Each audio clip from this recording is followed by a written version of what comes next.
Me, me, me, mo, mo, mo.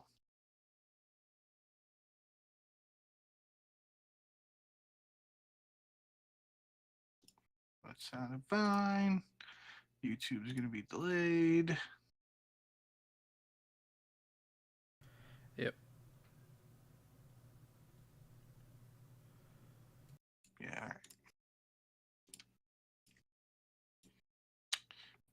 Episode 161. This weekend, CDL Major 2, Twitch or YouTube post. Bang. You ready to get started? Yeah. Hello and welcome to episode 161 of the Ego Chall Podcast. My name is Preston Byers, and as always, I'm joined by my co-host Justin Binkowski.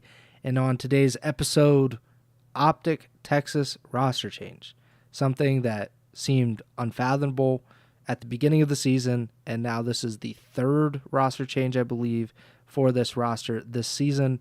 I think they're creeping up on the top spot in the league. We also got some other stuff to talk about, including the second CDL major. We're previewing the major that is coming up this weekend. So a lot to talk about on this episode. But before we get to any of that, how are you doing, Bink? Yeah, I'm doing all right. Like you said, got a lot to talk about. I don't really got much else to, fill the gap. I guess big ticket items here with the OpTic roster change. It's always a plentiful topic to cover, and then the major starts in literally 16ish hours, something around there. So, yeah, might as well not waste any time. So we had our last episode on Sunday night. We talked about if OpTic would make a roster change. And I think we were both in the agreement that if they made a roster change, that it would be after this coming weekend, after the second major, because they went through this torturous qualifier stage where they went 1-6, 3-19, I believe, in map count, had the worst map count of any team, including the Vegas Falcons. Their last win before LAG it felt like a lifetime ago. They had really kind of bottomed out with this roster inexplicably. And then I texted you at 3:03 p.m. on Monday. I said, I don't know how this always happens to us. And I was talking about Kenny being dropped from OpTic Texas. I believe they tweeted out the thank you that afternoon, if I'm not mistaken, and I believe they officially announced Skyz yesterday, if that sounds right. But this was basically like on Monday, everybody kind of knew Skyz is coming in for Kenny, and that is official. Skyz, who had been benched by the second worst team in the CDL, is now on OpTic Texas, and he will be competing immediately with OpTic at the second major, at the OpTic major, at their home major. I guess first initial reactions from this came to me as a complete surprise that this would happen at this point in time. Is that the same read you had? Well, I mean, you got to give yourself some credit because you kind of brought this up. Not it wasn't last episode. It was at least 2 weeks ago, or maybe it was like right when we covered Sky's saying on his Twitch account that some clip of him saying like when his contract was going to be up and he thought he might be back before the major four qualifiers or in a month and a half, some time frame like that.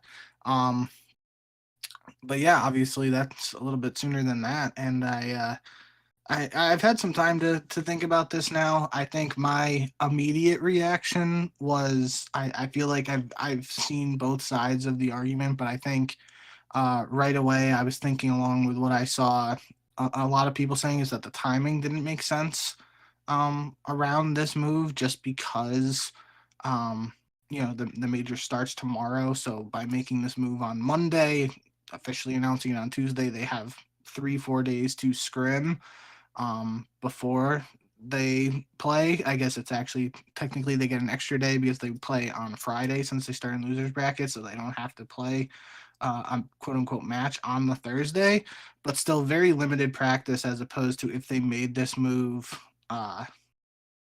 before the last week of matches at least and had Skyz play in place of Kenny for those matches against Thieves and LAG, which it would have been a rivalry match right away, so that would have been interesting. But nonetheless, I think that was my gut initial reaction, was that the timing didn't make sense, but I've had some time to think about it, and I do see the other side of the argument in the sense of that it doesn't really matter too much when they made the move, just because the expectations are so low around the team. Like, if again, we aren't privy to all the information behind closed doors and everything like that, but if there was like any doubt about the team's performance internally heading into the tournament, like, I mean, obviously those guys are all champions and stuff. They aren't going in with the mindset of, yeah, we're getting a top 12 finish. But if there is any, negative doubts about their potential performance at the event, and you're thinking like, oh, maybe, we are just going to play one match on LAN and then we're done. What is the difference between playing that one match with Kenny and losing as opposed to playing with a new player and losing? It's the same placing at the end of the day. So I can see both sides of the argument. I do think overall it probably would have made sense to me. Just again, we've talked about it at this point. There's, Kenny hasn't played great Call of Duty from a statistical standpoint. He even acknowledged it himself in his own tweet. So it's not necessarily surprising that they decided to make this move, but just the caliber of player Kenny has been over his career, and what he was able to deliver to OpTic last year by bringing them another world championship. I wouldn't have been surprised if they tried to ride it out at the major and then made a move after the fact. I still am kind of shocked they decided to make a move overall, and that's what I was saying. Like, I really thought they were going to try and stick it out, and I thought they needed to make like a major upgrade, and I didn't know what the options were going to be for that quote unquote upgrade if they were to make a move.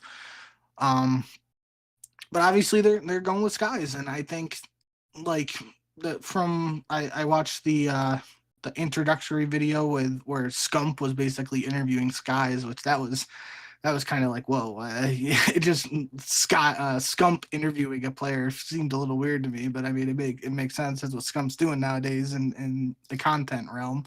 But based on that video, like, Skyz he did talk a bit about how he thinks the team needs to upgrade its pace, and they all need to play at a better pace, especially him and Dashy together as an AR duo, needing to be a little faster together, not in the sense of just like both of them playing slow or one playing slow, one playing faster. Like, he thinks in this game, even Scump like compared it to like a boots on the ground AW or IW, where everybody needs to just be going super, super fast and four hitting stuff together and like head bashing into the front of hills and stuff like that is a lot of the conversation was. So that's what they were talking about, a gameplay perspective. But the bigger takeaway for me from that video was it really felt like at least the way Skyz was talking about it, and I'm sure you've seen some of Sky's tweets over the years. He's a funny guy. It seems like this is more of a move not because they technically think Skyz is a better player than Kenny statistically or anything like that. It really feels like it was just like for a vibe change within the team, and they needed to switch something up, obviously as a result of their 06 series streak, 018 map count streak. And they think Skyz can be that potential vibe change for them. They were even talking like Skyz was saying like during scrims with New York, he would lift his shirt up and let Hydra smack his belly if shit was going wrong. And he's like, this is just trolly, goofy stuff like that. That I thought was kind of interesting, and that was my bigger takeaway here, was that I think, they're hitting the reset button, trying to bring in fresh perspective, fresh vibes, and it'll be interesting to see how that translates to the in-game play. Skyz, in my opinion, the reason that I even brought it up was, like, I saw it on Twitter, whenever we talked about that, like a week and a half, 2 weeks ago. The reason that I mentioned him was just the convenience that he was available, or he was going to be available. and he had recently played in the CDL, so it wasn't like a fellow situation who's been out of the CDL, and albeit he's had a ton of success in challengers, I think a lot of times teams are hesitant to bring in those challengers players, even if they are former CDL players, just simply because, the level of competition that they're actively playing at, I think that is kind of a barrier for a lot of challengers players. But, I brought up Skyz because I just figured, okay, like he's someone that would make sense in just terms of like, okay, we can get him. There's not a lot of players that are probably readily available for OpTic in the middle of the season, especially like this close to a major. Granted, I did not think that this was going to happen right here, right now. I can't say I don't understand the timing. I don't agree with it, because if you're going to go through all of these qualifiers, you're going to go through 7 matches, you're going to go through the minor. So they played 8 matches over the last, whatever it was, a month and a half. They've absolutely sucked in all of these matches. Like, even the ones that they won, they beat Vegas, the worst team, and they beat LAG, the second worst team. Everything else, they have been just stomped. They've been swept. They've looked awful. So I don't, disagree with the fact that they needed a roster change. Like, I think I said it on the last one, like, or maybe 2 episodes ago, before their LAG match, and I said if they go into Major 2 and they have not won a single map, then it's kind of hard to be like, okay, like, we're just going to run it back. Or if you get through Major 2 and you still haven't won a match, or you still haven't won a map, it's like going to be really difficult to explain that to fans and say, yeah, we're not making a roster change because we believe that this team has championship potential, when they can't even win a single map. That being said, though, like, why do it now? Like, I think maybe just, okay, like, maybe we'll get this honeymoon period, maybe we'll grab some CDL points.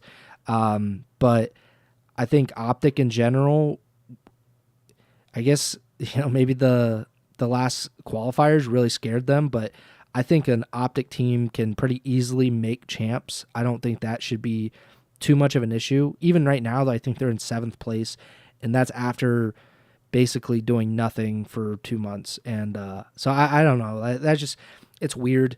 But I don't think anybody can be like a defender of Kenny and say like, well, he didn't deserve to be dropped based on most recent performances. The argument that you can make for Kenny, in my opinion, is what he is at his best. What this team is when Kenny is at his best, or when OpTic is playing well, Kenny's playing well, vice versa. And they just won a championship 9 months ago, with Kenny being an integral piece to that. He is not the only issue with this team. I can assure you that. The fact that, Pred was released or whatever, he left and then he came back, I think that probably played an issue, but they even lost their first match of the season when he was in the lineup.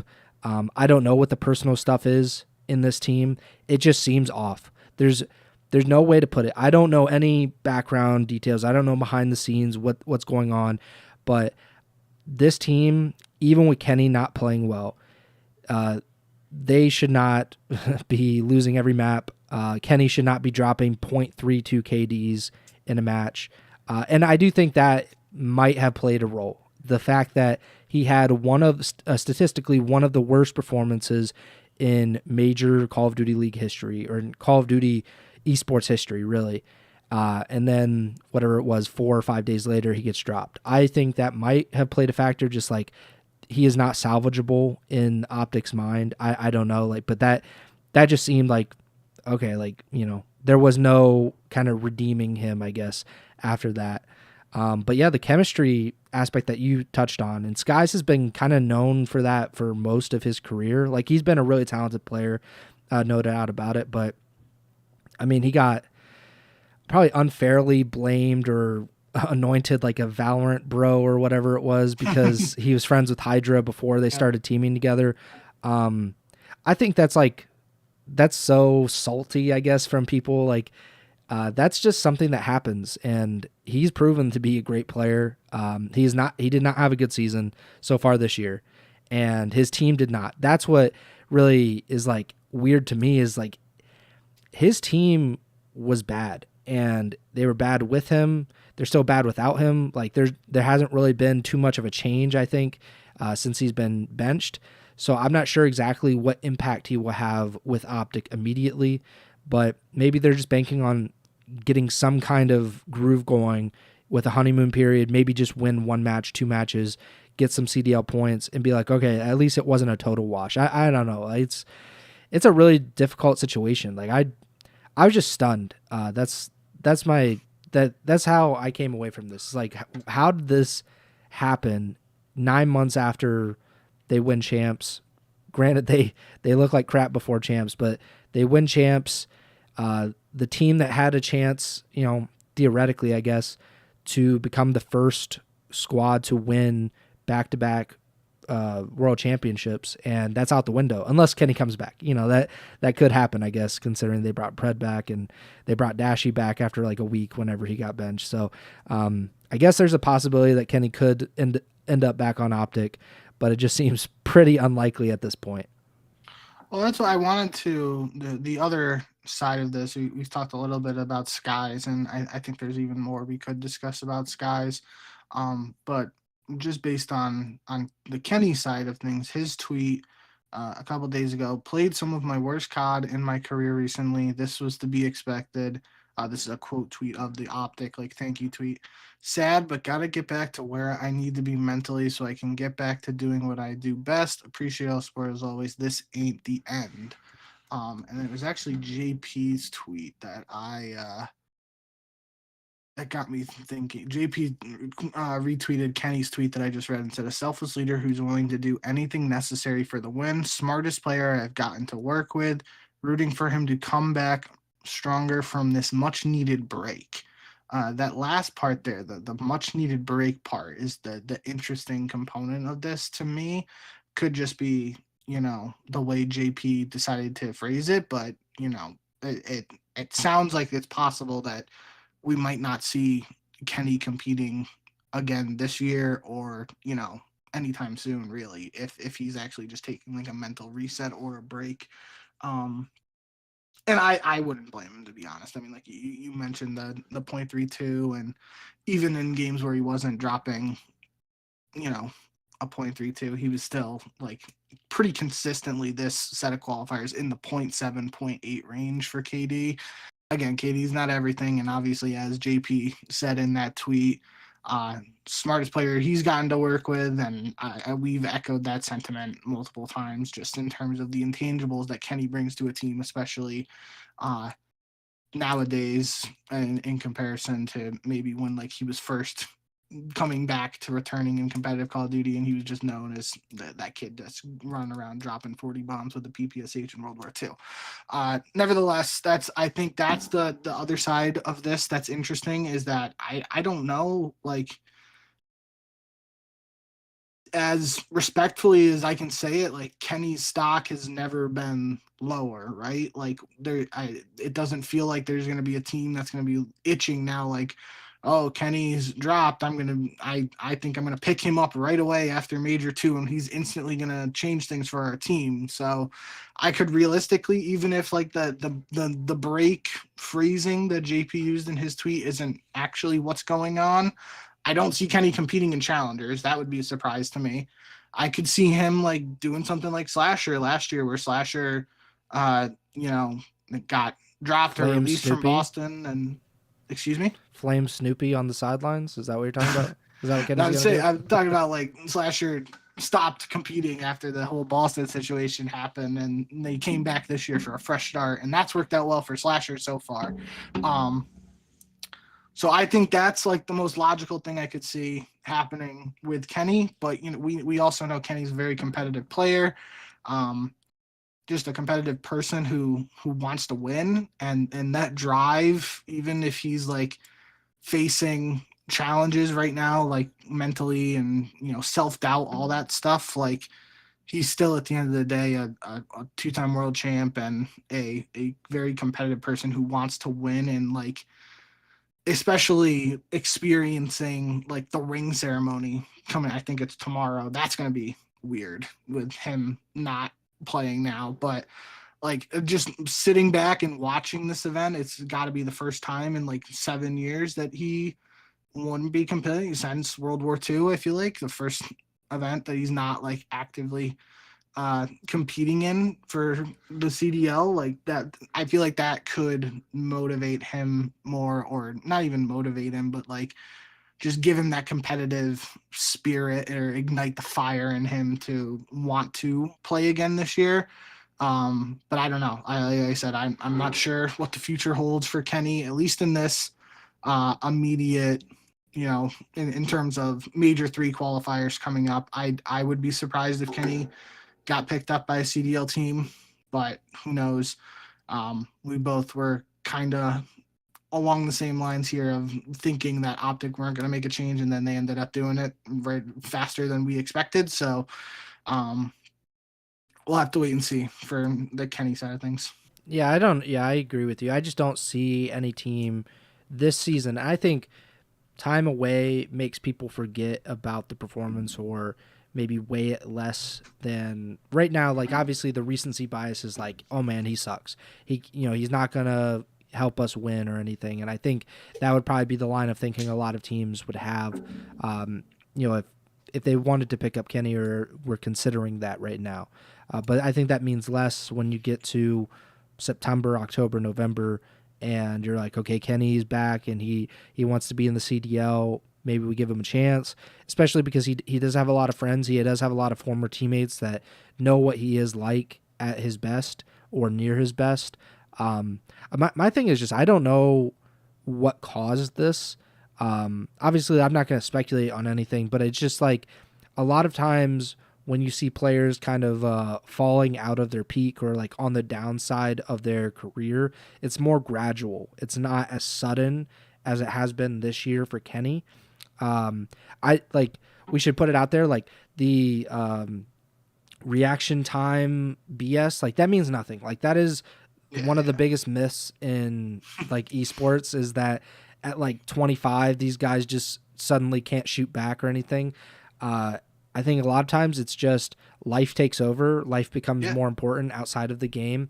When you're 18, 19 years old, you have so few responsibilities in comparison to what you do when you're in your mid to late 20s or, going like in your 30s, like Clayster, he's one of the oldest Call of Duty pros ever, and he played until he was like 31 or something. And like, professional athletes play until they can play until they're 40. Tom Brady played until he was 45, 46 years old. But like the reaction time thing is not a factor whatsoever. But I wonder if Kenny's life is just, he's not, I guess it sounds bad, but like he's not paying enough attention to Call of Duty, or like maybe the practice is not resonating as strongly with him now than it has in the past. Because it's just a player of his caliber should be playing better. And, by extension, OpTic should be playing better with the players that they have on that team. And I wonder if Skyz will help that in some regard. It just, I just don't know what to think of OpTic now, because I didn't think at the time that, I talked about this originally, I didn't think that Skyz would be an upgrade, like necessarily. Like maybe he would be more consistent than Kenny is, but I certainly don't think that he's like some superstar player that's going to change their entire fortunes.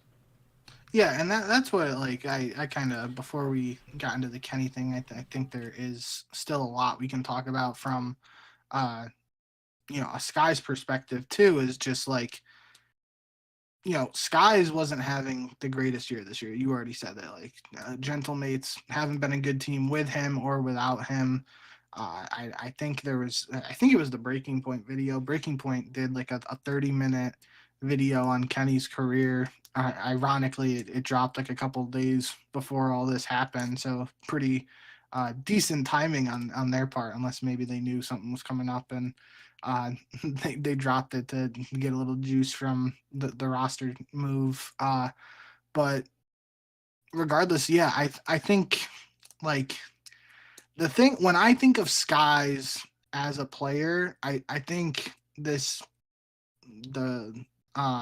previous year with subliners, really what I think about him recently is he's a really good search and destroy player and a really good clutch search and destroy player. I'm pretty sure up until champs last year, he led the league in like 1v1 clutch percentage conversions or something. There was some stat along those lines. I don't know the exact wording, but it was, I feel like it was almost always mentioned every time Skyz was in a search clutch situation. It felt like he was coming out ahead on those pretty frequently.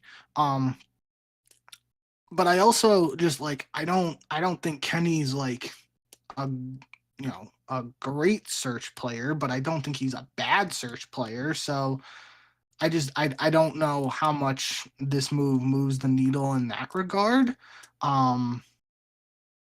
When you think back, probably before Skyz's New York Subliners days, like his Mutineers days, and I guess maybe a little bit before that when he was first starting out with Luminosity, when he got his shot with Formal on that team in Black Ops 4 in the 5v5 days.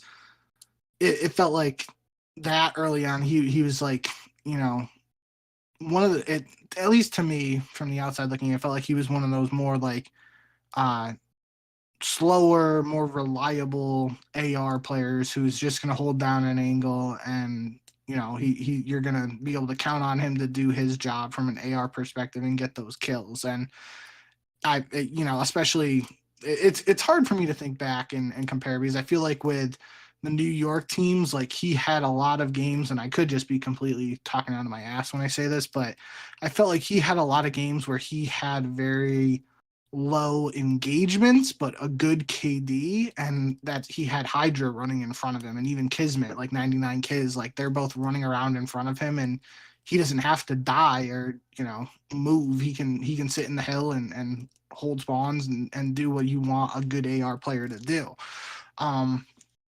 So I think that could be, at least in my eyes, it could be impacting how I view Skyz as a player, and at the same time, it could be part, like even you said, like you don't know if this is a quote unquote upgrade or however you want to phrase it, like talking about Skyz replacing Kenny, just like it for other people, we can't be the only people who think this isn't like a make or break move for OpTic. Like it just feels like, at least to me, really feels like it's got to be something from that out of game perspective, like they were talking in the Scump video about, like seems like Shotzi and Skyz are pretty close. Like they were texting and just shooting the shit, and then one thing led to another, and they decided to pull the trigger on a move. So it is going to be interesting. I think it's kind of again, talking about the timing aspect of this move, it's kind of like I don't think it's a win-win, but it's really like a you don't have anything to lose situation, because even if they lose this first match with Skyz and get top 12, like that's the argument's going to be like, oh, they were probably going to get top 12 even if Kenny stayed around, right? So in terms of like immediate impact, it's gonna take longer than after this major to see how much of an impact Skyz really has in my eyes. But I do think it's for me at least, it feels like he should be able to help with search and destroy, but saying that, it's not like search and destroy was OpTic's kryptonite, quote unquote, and terms of this recent set. Like when you're 0-18 map count, it's not like one mode is the reason you're losing series. You're losing every map. You're losing every mode. So it'll be good if Skyz is an upgrade for them search and destroy wise and is able to help improve in that mode. But if it doesn't translate to series wins, and it's only like, yeah, we're picking up some maps finally, but still the series wins aren't there, then I don't know what the takeaway is going to be. It's interesting. It definitely, I don't know. I feel like my head is spinning in terms of like I can view this from so many different angles, and it's really, I don't want to be like super negative in the sense of like expecting OpTic to just lose their first match at this event. I think it's possible, especially if FaZe doesn't lose in the first round and they don't drop down, like it's possible they, home event for OpTic, they get the crowd roaring behind them. They might be able to rattle off a win or two in the loser bracket, like you said, use them honeymoon buff and the crowd buff to potentially pull something off. But like it's really, I feel like it's going to be weird if we're back here next week or in a couple days after the major and we're talking about OpTic. Like, yeah, they played one series and they lost. What do we think about the Skyz roster change? Well, they played 3 or 5 maps max, and it's going to be hard to have any major takeaways. So I don't know. I think it's going to take some time still. Yeah, I think this should be really obvious, but the worst case scenario is that they continue to be what they have been for the last month and a half, and they bring in Skyz and they just lose, and then they get criticized for breaking up what was like this championship winning roster, the second world title winning team for OpTic, and they still didn't get anything out of it. That would obviously be the worst case scenario for OpTic. That being said, like I've seen some OpTic fans probably rightfully get at like guys like Nameless for criticizing OpTic before the roster change for their bad performance, and especially criticizing Kenny and saying, look how bad he's been. And then on the opposite side where they make that roster change, they drop Kenny, and then there's still criticism like, why are you dropping Kenny? Why are you doing it now? I think like that, I think that could be valid in saying like you shouldn't be able to criticize them for both things. The thing that I would say is it's the roster change, like it's the player. Like if they dropped Kenny and they brought in Scrap, like for example, then like nobody cares. Like yeah, perfect move. Like that's incredible. You did something great. But it's Skyz who hasn't played well this season. Well, I can't say like he hasn't played well, like, but he hasn't been like some standout, and Exactly. his team has not performed well either. So I think there could be criticism or at least skepticism with that. But I also could just see this move being like a stopgap. And that's no disrespect to Skyz, but like, let's just be honest, there's quite a bit left in this season. OpTic, if they continue to lose, like he's obviously on the chopping block. Like that should come as no surprise. And they expect to win. They expect to win championships. And if they're not even close to that, then they're probably going to keep trying to figure out somebody to come in and help them get to that goal or get them closer than they are currently. But yeah, I'm very interested to see what happens with this team now. I just think that's that goes back to my whole thinking before this move actually happened, is that there would have to be some major domino to happen that triggered like another additional move for OpTic or some of these other teams, because like let's just, for the sake of an example, let's just use Toronto. If Toronto somehow struggle at this major, OpTic get top 12, Toronto struggle, Insight and Kleenex go to OpTic together as a package deal with Dashi and Shotzi. Like I feel like that's a bombshell move, but like I don't see it happening, like a 2-for-2 trade with Pred and Skyz going to Toronto for them or something. Like I don't know. It's very finicky, and I feel like it would have to be something like kind of like I don't see it happening now, but like I mentioned it on the previous, like somebody like Shotzi or Dashi saying like, yeah, enough is enough. I'm not going to play for OpTic anymore. I want to go elsewhere. And then that would trigger a potential massive domino of other roster moves. I don't see it happening now, but I don't know. I think I could see it being a stopgap move, like you said.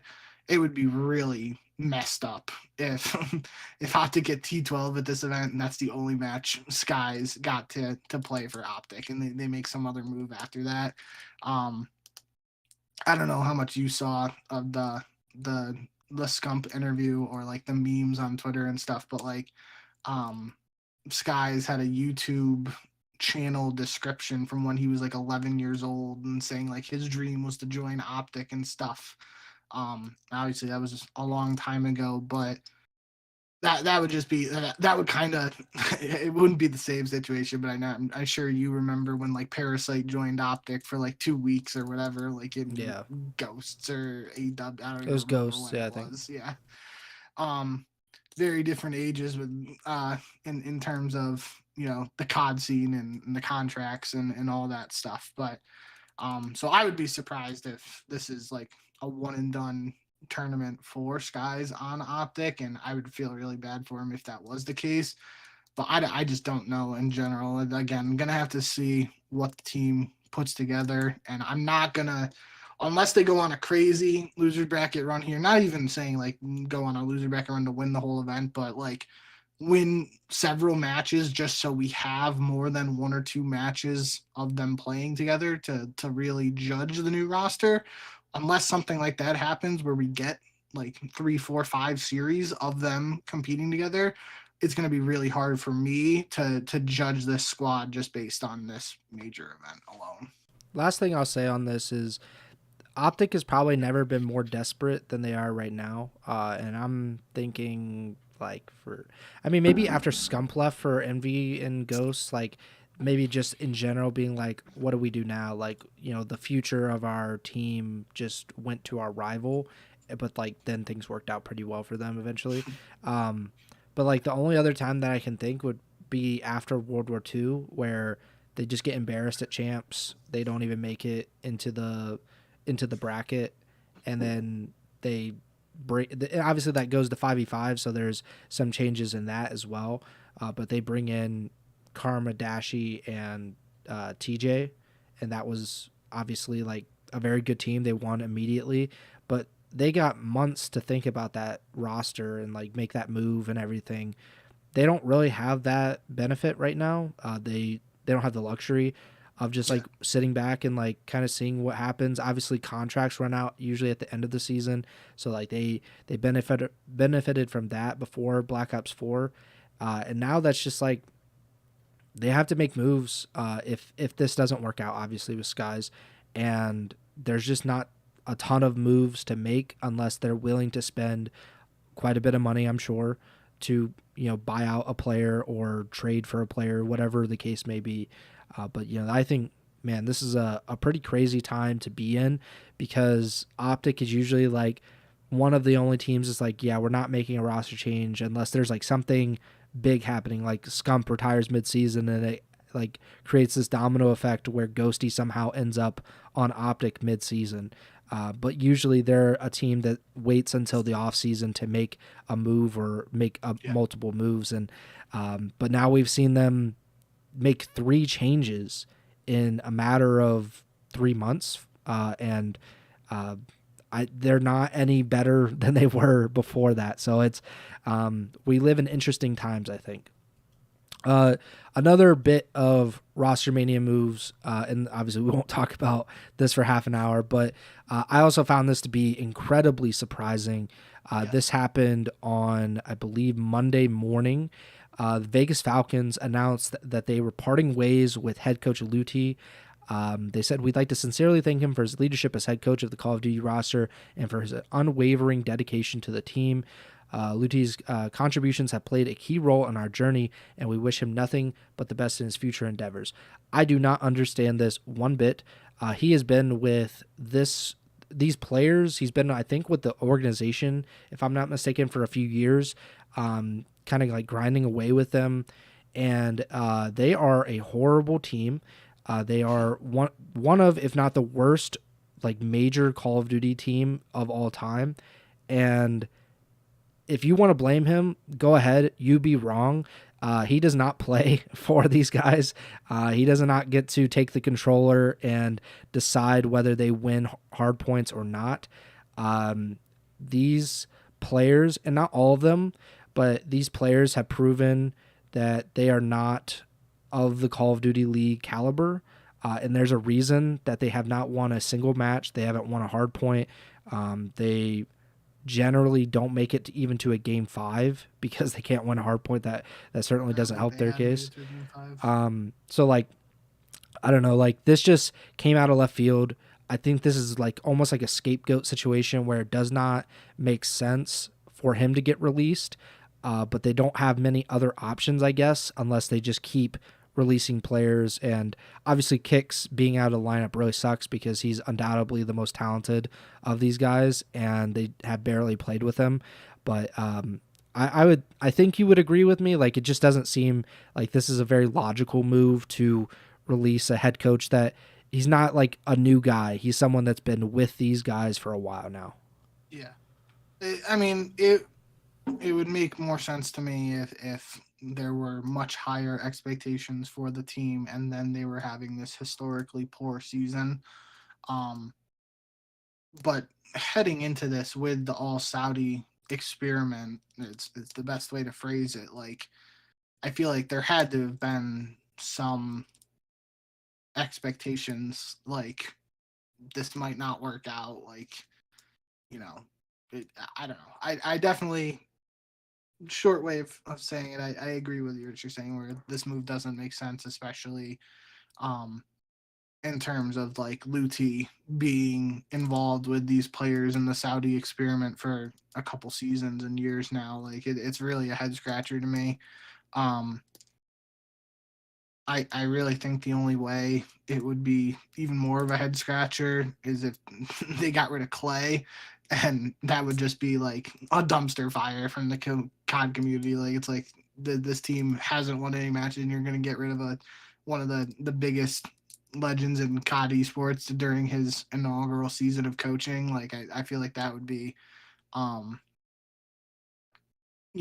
would just be a dumpster fire situation. And so, like, maybe the thinking was like, okay, we can't get rid of Clay, like, but we want to do something different, so we're just gonna get rid of. I can't even think of a way to really justify it, especially like you said, it's not like, Ludi just joined these guys. I'm pretty sure Clay, like, even said when Clay, I think there was a tweet when Clay first joined this year, like he said, like Luti was trying to help with like the learning some Saudi phrases and stuff along with the players and stuff. So it's like, I don't know, he's obviously been involved with this project, and that's, I think, maybe big picture, that's the first domino for the Falcons organization in terms of potentially considering moving on from the all Saudi roster in the CDL.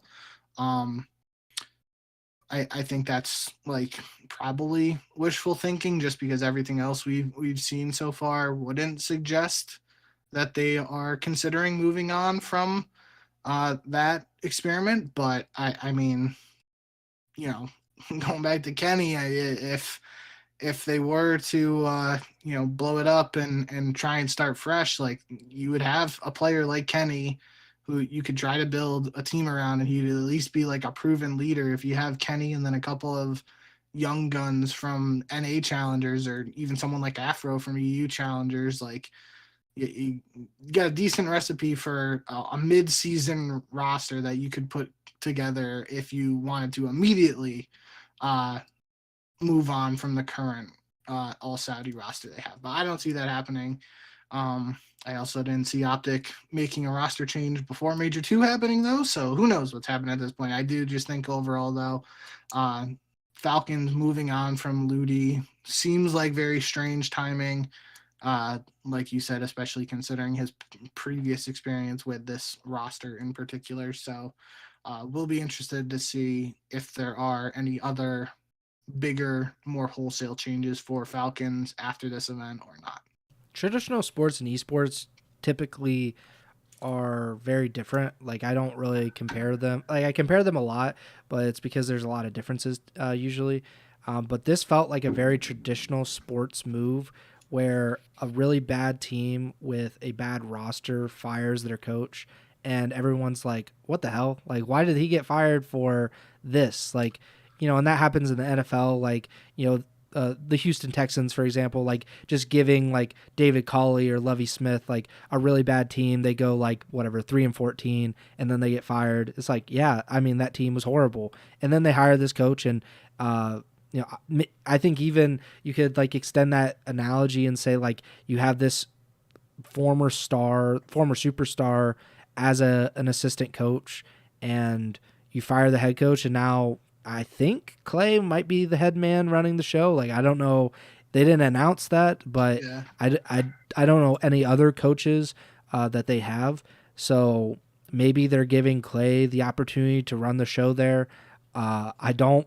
If I were Clay, I would not want my hands or my name to necessarily be connected to the Vegas Falcons results unless they win, and then Clay should be like, I did that all by myself. That I was the reason that they won.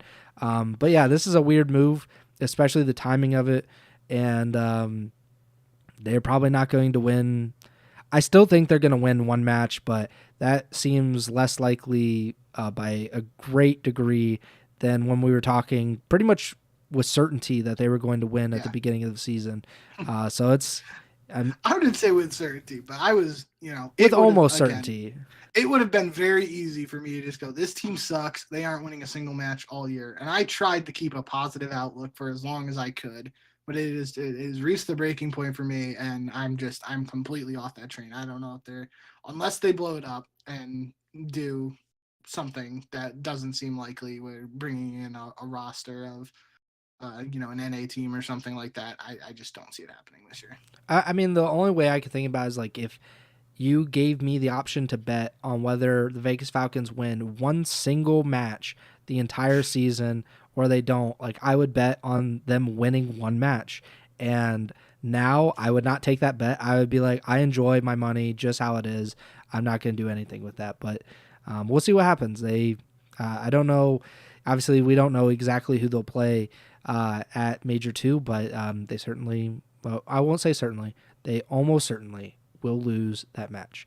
But yeah, let's get into Major 2. We could talk about some of this other stuff maybe at the end if we have time. Obviously, Major 2 coming up this weekend, starting actually tomorrow, Thursday, March 20th, today, if you're listening on Thursday.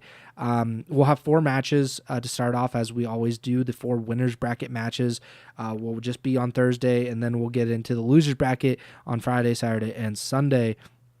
But Carolina versus Vancouver is a very interesting matchup. Certainly, I mean, Carolina has looked pretty good. I think we talked about on the last episode, like the expectations around this team have changed very, very drastically over the last few months because the Ravens that we came into the season with, or the Ravens that we thought we were coming into the season with, that team is no longer here. They are maybe not like a top tier contender, but if LAT or Atlanta, they slip up, Carolina has a real good chance of getting to the grand finals and maybe even winning a tournament or two. Vancouver also, like the change in the last month or so with Neptune, we've talked about it ad nauseum now, but they are a legitimate contender. They nearly beat LAT. They have beaten Atlanta FaZe not once but twice. I'm going to go with Vancouver head-to-head between them and Carolina, but this is a really exciting first-round matchup. What do you think?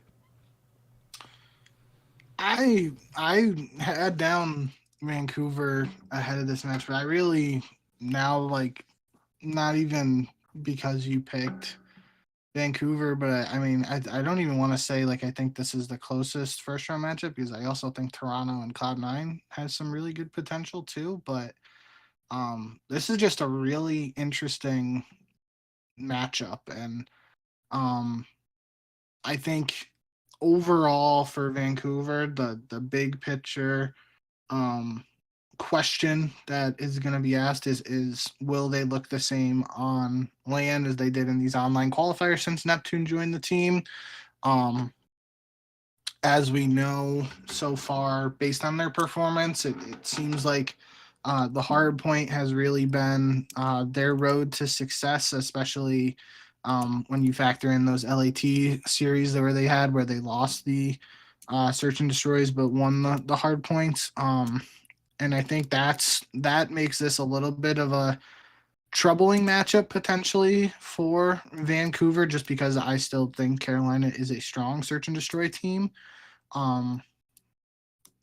So even in a world where, if Carolina wins both searches, they obviously end up taking the series 3-2, but let's just say Vancouver wins both hard points, Carolina wins the game too, then that control really comes down to, potentially being the make or break map in this series in terms of it going to a game 5 or just being a 3-1 win for Vancouver.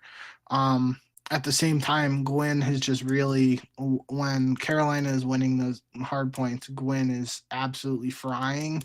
And if he comes out and plays like we know he's capable of playing, at least, and has been playing in these past couple qualifiers, then it comes down to like a Gwyn versus Neptune matchup sort of thing, where if one of them is slipping and the other one is shining, then that team has a significant edge in the slaying category and potentially in the series overall. So this is a really interesting matchup. I don't wanna flip flop because I put Vancouver down here, but you said you're going with Vancouver. Yes. Yeah, so I'll take Carolina. Make sure we have someone different for this first round, because I think the other ones are. I don't know. Maybe the next one you have something different. But obviously, I mean, that's just the way this bracket shook out. I think, not to get too far ahead of us ourselves, but we're both most likely taking LADs over Boston and FaZe over Rocker. And then it's going to come down to these matchups between Vancouver and Carolina, and then Toronto and Cloud9, where there might be some differences. Yeah, so Vancouver and Carolina have only played once this season. It was an online Major 1 qualifier match, and so Vancouver, with Neptune in the roster, are one of, if not the best hardpoint teams in the league. Like you mentioned, they're 15-5 in hardpoint, and then they're 500 in both S&D and control. So literally, they're winning series based on hardpoint more likely than not. And Carolina this season is a little bit over 500 in hard point.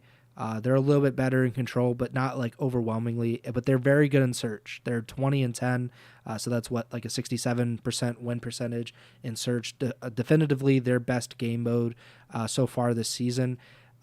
Ironically, though, in the matchup between Carolina and Vancouver, and this was nearly 2 months ago, mind you, and the roster has changed for Vancouver, but Carolina won both hard points, and Vancouver won both search and destroys. So I think that was maybe that was just a fluke. That's a weird series. Things have certainly changed since then. That was the last Major 1 qualifying match, I believe, for these two teams, or one of the last matches for them before Major 1. But yeah, Vancouver, like I said, has been really, really good at hard point. Carolina has been up and down on that. We've talked about that plenty in the past. But yeah, it's going to be a tough series for both these teams, I imagine. I'm really looking forward to it. But yeah, I'll go with Vancouver. You're going to go with Carolina. I could see it going either way. That other match that you were talking about that is pretty much a toss-up is Toronto versus Cloud9. Both these teams, I think we talked pretty positively about Carolina and about Vancouver in this stage. We have not done so as much about Toronto or C9. C9 a little bit because they have been a lot better in these qualifiers than they were in the first qualifiers, where they could barely win anything. They got blown out in at least one of those matches. I'm not sold one way or the other on either of these teams. I just don't see like a definitive edge for either of these teams, and who knows how different Cloud9 could be on LAN. I will go with Toronto, just simply I've seen, I guess, a higher ceiling from them, but I don't feel confident about Toronto. I don't feel confident about C9. I'm just going to go with the Ultra just based on my gut instincts. Well, that's my thing with this series in particular, is we saw this matchup in the Major 2 qualifiers, and this is the one where Cloud9 3-0 stomped Toronto, and there was some rumors and discussions around the servers and potentially some online cheese in that, and that has me thinking that in this setting, especially, I'm pretty sure, I don't like to keep saying it, but I've said it more than I probably want to, and referencing this match in particular, Kleenex did not the tissue was not an issue when these two teams played in that series in particular, and I think that got a lot of people talking and thinking about there potentially being some, server cheese going on. So I think this Toronto team is going to want to come out and show that match. I don't want to say it was a fluke to discredit Cloud9, but I think Toronto's going to want to come out and show what they're capable of and say, like, yeah, we have we're better than what we showed the last time we played these guys. And I think in general, Joe DeCeus really has been the X factor for this team, especially in some of the recent matches. He's just had pop-off performances. And if he carries that over into this match and him and Kleenex are just being a problem, then I think Toronto should be able to take care of business here. But I do, like you said, and like I said a couple minutes ago, I think these matches in particular, Toronto C9 and Vancouver Carolina, these are the marquee Thursday matchups, because I think the next two should be pretty chalk. Yeah, I think it's probably going to come down to if C9 can take that first S&D, because that has been a point of strength for Toronto this season. They're currently the second best search and destroy team in the league. And if you look at the respawns, like they're at 50% in hardpoint. I think they're at like 55 in control. Cloud9's like, I think, obviously it's kind of tanked by that Major 1 qualifying performance. Like they were barely winning anything. So, maybe it's kind of skewed because more recently they've gotten better. Who knows? But we also talked about how their strength of schedule was not very impressive in these qualifiers, and they were able to win the matches primarily that they're supposed to win just based on talent. And I'm going to go with Toronto. It's just, it's one of those matches that I don't think either way you can feel too good about. This one I feel pretty good about. LAT Boston. I'm going to go with the Thieves. I love my Breach Boys, but I just don't think that I can pick them with any conscience. Yeah, I mean, we really broke it down from, a statistical standpoint last episode, like potentially one of, if not the absolute best qualifier records that we've seen in the CDL era from LAT in the Major 2 qualifiers. They had 2 map losses. They were a control to Vegas and a control to Minnesota. So they've been undefeated in hardpoint, undefeated in search recently. I jumping ahead a little bit here, but I have a strong feeling that they are going to be your pick to win the whole event when we get there. And I think they have to be the just overall favorite to take this event at this point, just the way they've been playing. So I'm, with all that in mind, I'm definitely not gonna be picking Boston to take down Thieves in this matchup here. But crazier things have happened. So even thinking back to Major 1, we had this exact conversation where we're like, I think for Major 1 day 1 this year, we all had the same picks, and we're like, it seems like it's going to be a chalk day. And then last match was the OpTic versus Heretics, and OpTic lost, and that was what threw a little bit of chaos into the mix. So I don't see an upset happening here. I think these have just been playing too well, and they also, OpTic to an extent has this advantage too, but the Thieves have been playing from Dallas this year as well. Like they don't even have to worry about traveling for this event. I don't think they need like an added benefit,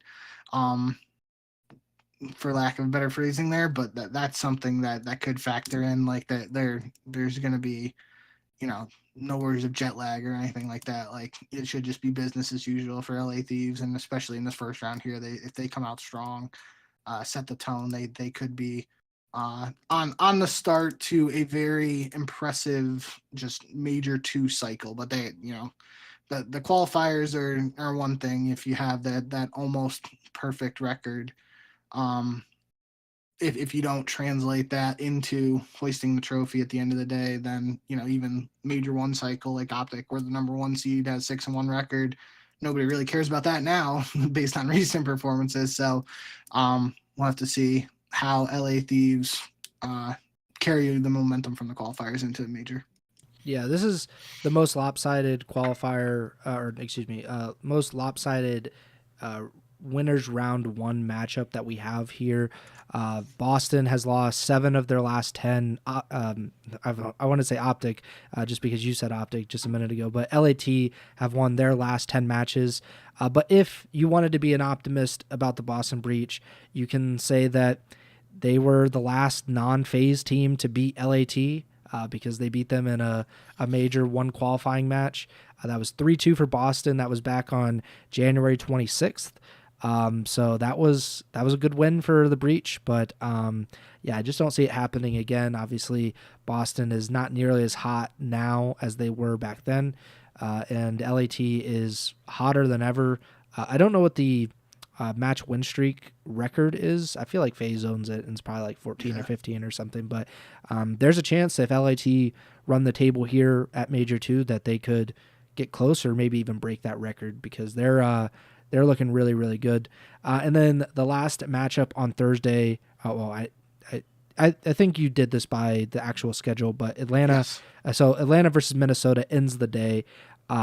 This has the potential to be a very, very interesting matchup.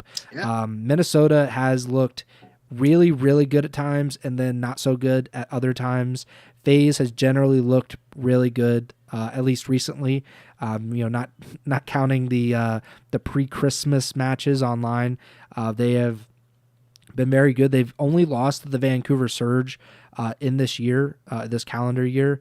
And I think we talked about it on the last pod, but I think there is some kind of underestimating going on with FaZe, simply because they lost to Vancouver kind of in the middle of the qualifying stage. They lost to them at the beginning of the qualifying stage and then lost to them at the minor. And I just think there's not as much hype around them, but they were 6-1 for a reason. They are the defending major champions. They have beaten LAT, which is not something a lot of teams can say. So I'm going to go with FaZe, obviously, but Minnesota seems like kind of like an upset pick. Obviously, we're in March Madness now. They are definitely one of like those Cinderella teams where they can cause some upsets. They can wreak some havoc. It's just about whether they're able to do so on Thursday. Yeah, I think, and to counteract it, if Atlanta comes out flat, Minnesota definitely is a team that can punish them and has the potential to cause that upset. And most importantly, for a large majority of fans at this event, this is the match the loser will play OpTic in the first round of loser bracket. So if Minnesota somehow pull off an upset and we have FaZe versus OpTic for a top 12 placing at Major 2, that could definitely be an interesting one. So that's something to keep an eye on with this. But I do think overall Atlanta, if they're playing the way we know they're capable of, they should be able to take care of business here. And I still, to kind of reiterate what you said, I think Minnesota is a team, they play OpTic, and OpTic's first match with Skyz, like I think I would favor Minnesota in that matchup. But it's tough because we know OpTic's going to have the home crowd rooting for them, could have a bit of a honeymoon phase with just the new squad. Minnesota's not going to have like any VOD to watch of this new team. So they'll be at a disadvantage in that regard, but I still just think, Minnesota will have the chemistry advantage, and they've played not even like result wise. They've played a lot of maps this year because they've had a lot of 5-game series, reverse sweeps. And I just think Minnesota should, in theory, be a tough first test for OpTic, but getting a little ahead of ourselves there. I just think, in general, this match, Minnesota versus Atlanta, has the potential. If Minnesota comes out absolutely frying and Atlanta is a little lackadaisical to start, maybe Minnesota can make something happen, but I still think FaZe should be able to win this one in the end. Yeah, for what it's worth, FaZe is 3-0 against Minnesota this season. Obviously, FaZe has beaten almost every team that they played this year, but they beat them in the first minor, but that was a 3-2 win, so that was the closest one.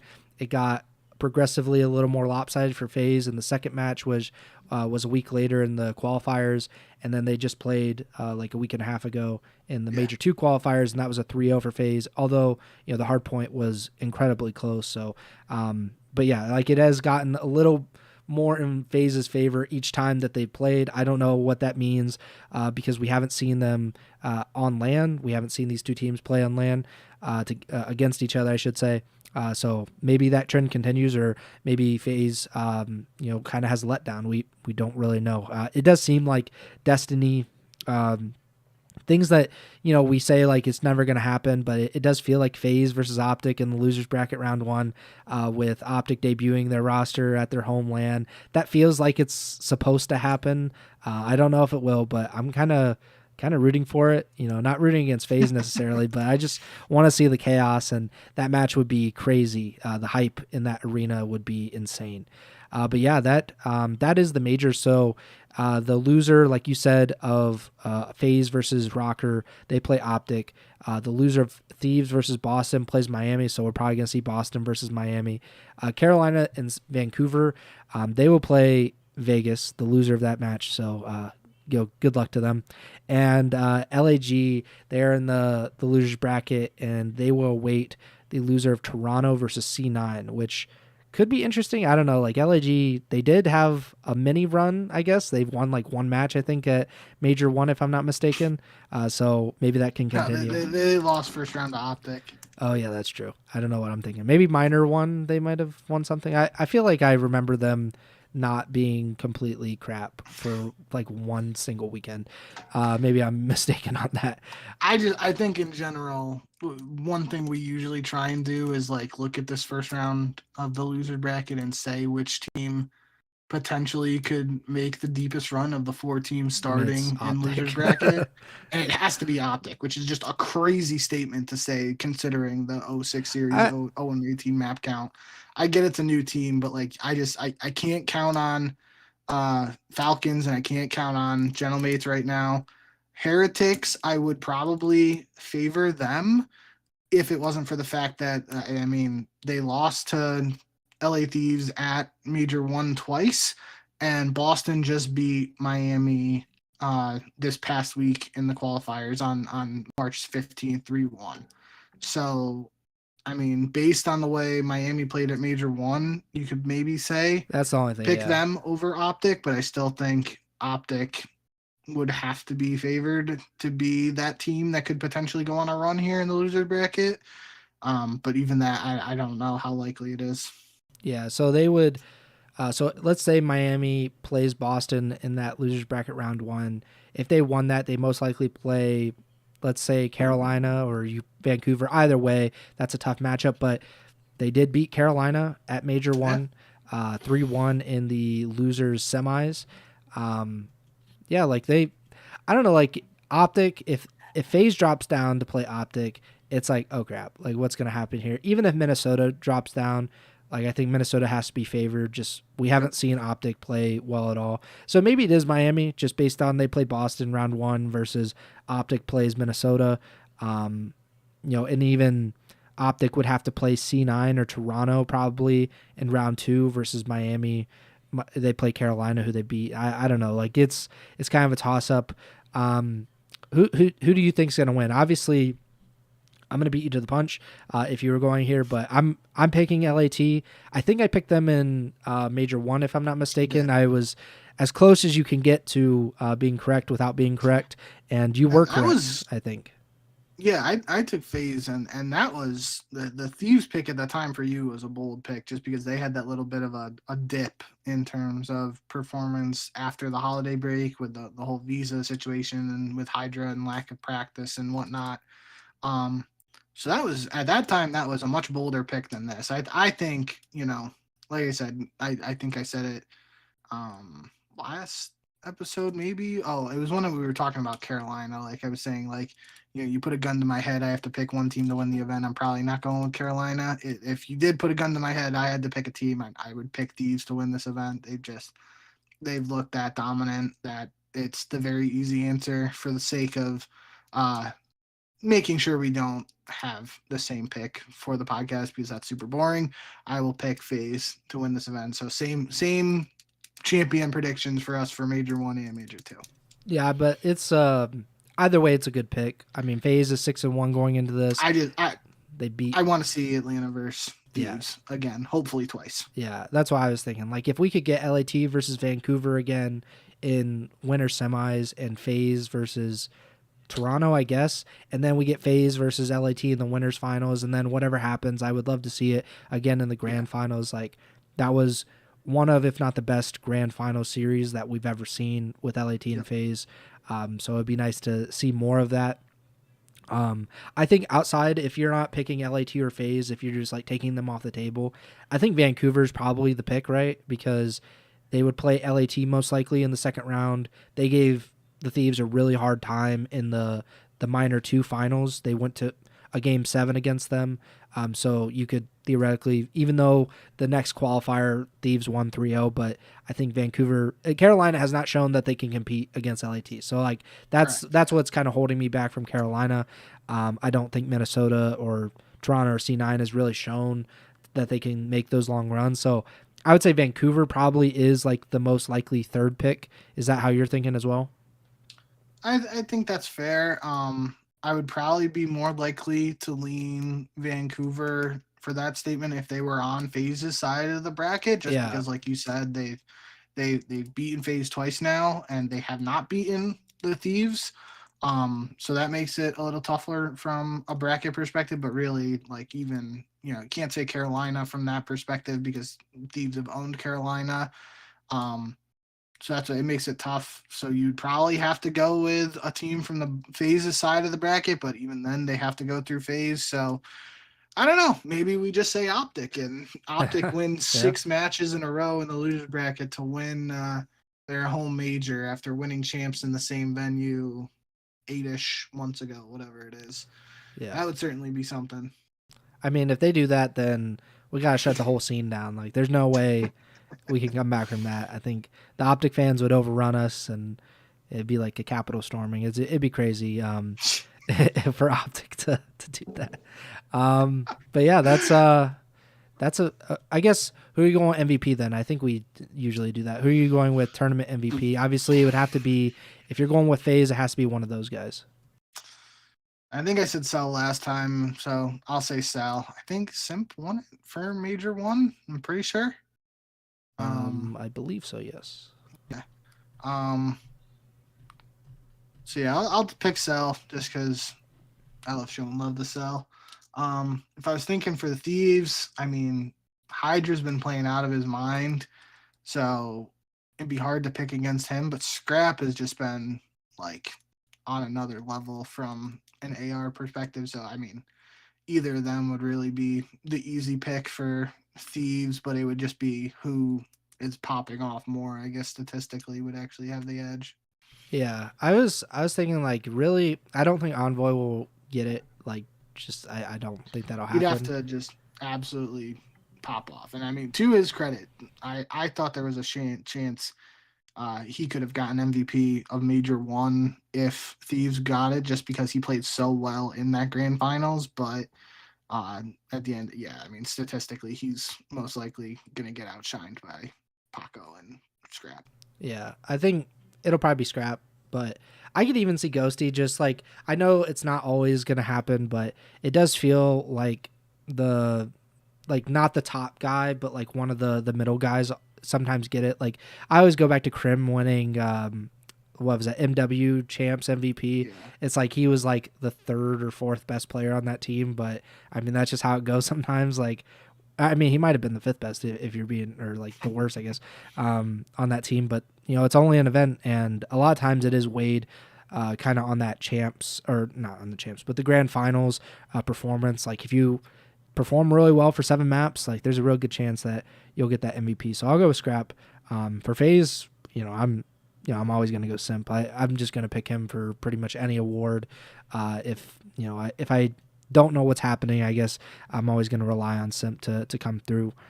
Pick him this season. You are 84-40. I am 77-47. Obviously, we'll privately pick our matches for like Friday, Saturday, Sunday. We do it over text message, and then we'll let you know how things go. It has not gone too well for me so far this season, even though LAT kind of screwed things up a little bit. Them losing twice to FaZe, and then you picking FaZe in both of those matches, I believe, did not end up going too well for me. But we'll see what happens, obviously, this weekend. If you're going to the major down in Texas, please be safe. If you're watching, please be safe, I guess, as well. But enjoy it. This has the potential to be one of the most interesting tournaments in a really long time. And I feel like every time it kind of we're saying that, or, getting to that point. But I could not have imagined OpTic Texas making a roster change, going into their own major right before they do a ring ceremony with these 4 guys. And, I don't know. That might be a little awkward. That seems a little weird. But we'll see what happens. Make sure to like, subscribe, or follow the podcast feed wherever you're listening or watching on. We're on Apple Podcasts, Spotify, Amazon Music, and YouTube. You can just search up Ego Chall Podcast on YouTube and watch all the VODs, watch all the live streams, all the videos and stuff. We're trying to get to 300 subscribers by the end of the season. I think we're at like 210 or 211 subscribers now, so we would appreciate your support there. If you want to watch the live streams, you can also watch on Twitch, twitch.tv/Ego Chall Podcast. And while you're there, go over to Bink with 2 Ks, JBINKK. And Bink has been streaming for more than 2 months consecutively, so make sure to give him a follow there. You can also follow us on Twitter at jbink with 2 Ks, at Pres Byers, the podcasters at Ego Chall Podcast. And we'll be back Sunday evening after the major has concluded. We'll break it all down, give our thoughts. Hopefully my pick'em will be doing a little bit better at that time. And we might even have some March Madness craziness to kind of ponder and compare our CDL matches to. But yeah, that does it for me. Bink, take it away. Yeah, you kind of took what only the other thing I was going to mention was Happy March Madness, with that kicking off tomorrow. It really didn't register for me for whatever reason that this is going to be going on at the same time as March Madness.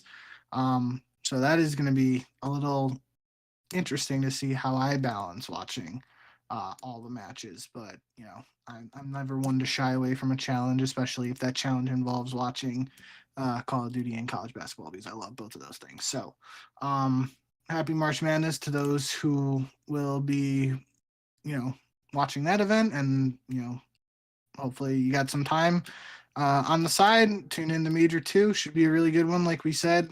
Hopefully we got some banger matches to break down on Sunday, and like we said, hopefully it'll be at least 1, if not 2 showdowns between Thieves and LAT that we get to talk about again, because that would be very interesting to break down again. But overall, should be a very good event. Should be some juicy stuff to talk about once we're back on Sunday. So look forward to that. Hope you guys enjoy the event and all that, and we'll see you back here on Sunday at some point. So